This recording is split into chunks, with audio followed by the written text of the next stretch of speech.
السلام علیکم ورحمۃ اللہ وبرکاتہ۔ معزز ناظرین، کل رات کو زلزلے کی جو شدت سامنے آئی تقریباً 7.7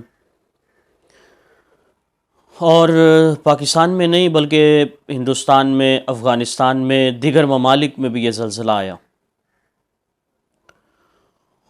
اور یہ جو زلزلہ ہے، جب زلزلہ آتا ہے تو بہت سارے لوگوں کے ذہن میں تصور آتا ہے کہ زلزلہ کیوں آتا ہے۔ آپ یقین کریں، قرآن مقدس میں رب کائنات نے مختلف اقوام کا ذکر کیا جن کے اوپر عذاب آیا۔ قوم عاد، قوم سمود، قوم لوط، حضرت نوح علیہ السلام کی قوم، حضرت شعیب علیہ السلام کی قوم، ان میں سے ہر ایک نے جو ان کے جو اندر عیوب پائے جاتے ہیں، انہوں نے جو نافرمانی کی۔ اب حضرت شعیب علیہ السلام کی قوم پر عذاب آیا کہ وہ ناپ تول میں، برائیاں اور بھی تھی لیکن مین پوائنٹ جو تھا وہ ناپ تول میں کمی کیا کرتے تھے۔ حضرت لوط علیہ السلام کی قوم پر عذاب آیا، ان میں چھوٹی برائیاں اور بھی تھیں لیکن مین کیا تھا؟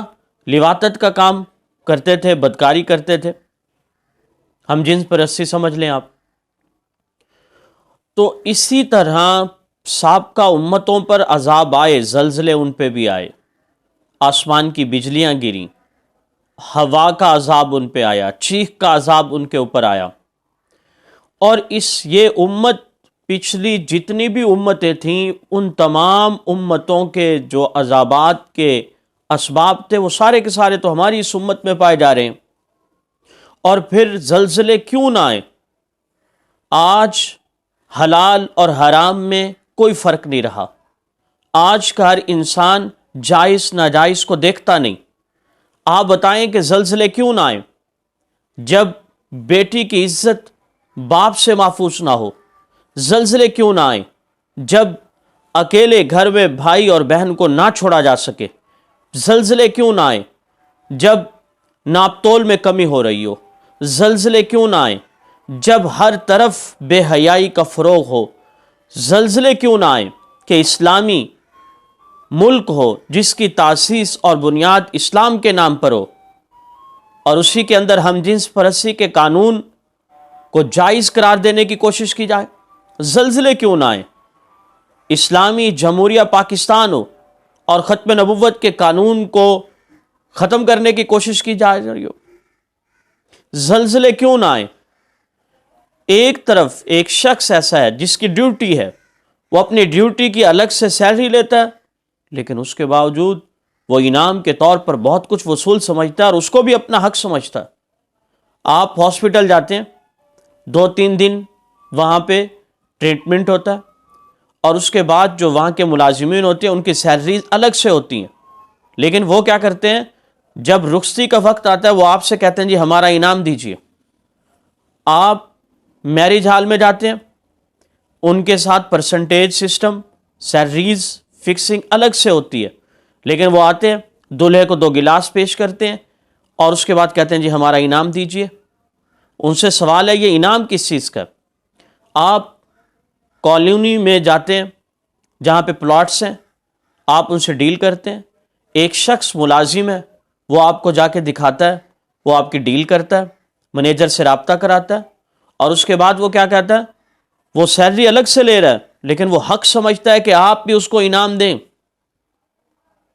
تو آپ یاد رکھیں اس وقت اللہ کا ہم پہ احسان ہے کہ ہمارے اوپر زلزلے اس قسم کے نہیں آ رہے، ورنہ تو تباہ ہو جانا چاہیے تھا۔ پیغمبر علیہ الصلاۃ والسلام کے صدقے سے، آقا علیہ الصلاۃ والسلام کی وجہ سے آقا نے دعا کی تھی کہ اے اللہ میری امت پہ ایسا عذاب نہ آئے جو سب کو تباہ کر دے، جیسے پچھلی امتوں پہ آیا کہ اقوام کی اقوام تباہ ہو گئی۔ اور پھر آپ ساتھ اس کے ایک یہ بات بھی ذہن میں رکھیں گے، ام المومنین حضرت عائشہ رضی اللہ تعالیٰ عنہ سے پوچھا گیا کہ آپ ارشاد فرمائیے زلزلے کیوں آتے ہیں، زلزلے کے اسباب بتائیے۔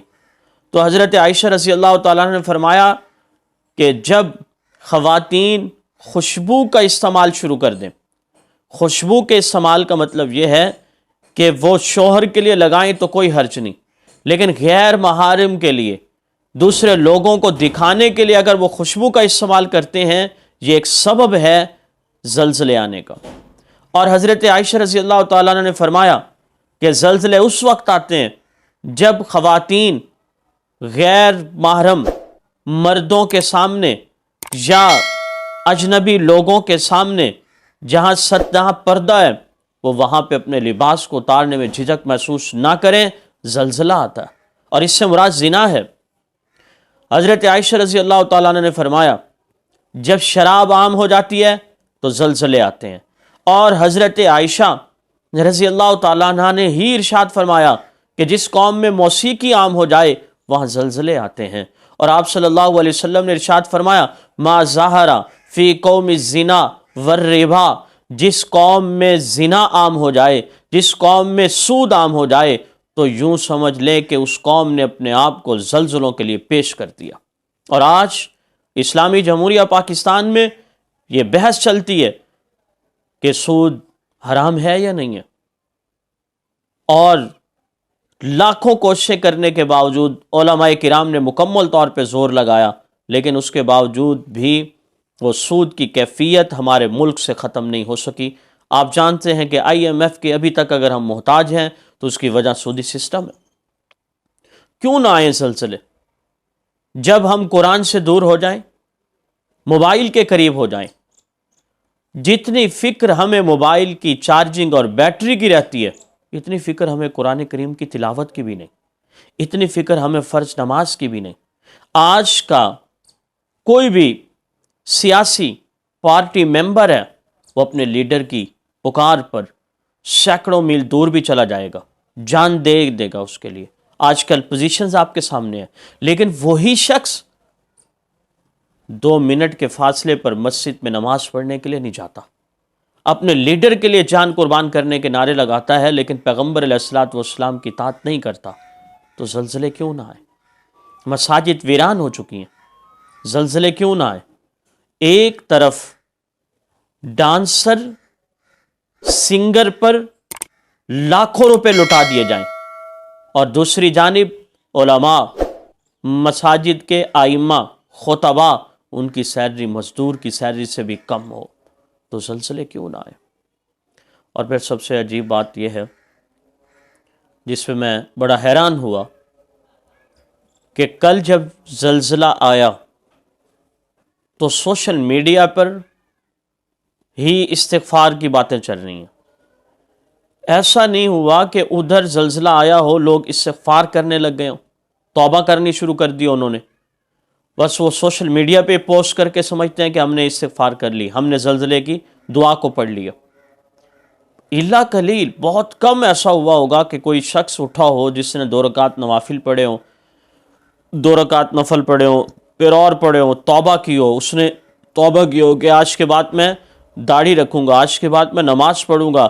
اگر یہ زلزلہ تو اتنا تھا کہ عمارتیں منہدم ہو سکتی تھی، لیکن اللہ کی شان ہے، اللہ نے صرف ڈرانے کے لیے، یہ وارننگ ہے کہ میں چاہتا تو تمہاری عمارتیں زمین بوس کر دیتا، میں چاہتا تو تمہیں، تمہارے بچوں کو در در کا بھکاری اور محتاج بنا دیتا، لیکن اللہ تعالیٰ نے وارننگ دی ہے کہ سنبھل جاؤ، ابھی وقت ہے تمہارے پاس۔ لیکن ایسا نہیں ہوا کہ مساجد بھر جاتی۔ آج کی صبح کی نماز میں مساجد میں لوگ زیادہ ہوتے، روٹین وائز ہی لوگ تھے، کوئی خوف نہیں، کوئی خطرہ نہیں۔ ہماری خوشی احکامات خدا اور رسول کو توڑتی ہے، ہماری غمی میں بھی تعلیمات پیغمبر اور تعلیمات الہی کا بالکل ہی خاتمہ کر دیا جاتا ہے۔ ہم مسلمان نہیں، صرف نام کے مسلمان باقی ہیں۔ تو میرے دوستو، میں آج یہ عرض کرنا چاہتا ہوں کہ ہم اپنے رب کے سامنے سجدہ ریز ہو کر سچی توبہ کریں، اس لیے کہ صرف زلزلہ نہیں، زلزلہ تو کبھی آ سکتا ہے، لیکن موت تو ہر وقت آنے والی ہے۔ ہم نے اس موت کے لیے کیا تیاری کی ہے؟ اللہ تعالیٰ شانہ ہمیں سچی اور پکی توبہ کی توفیق نصیب فرمائے۔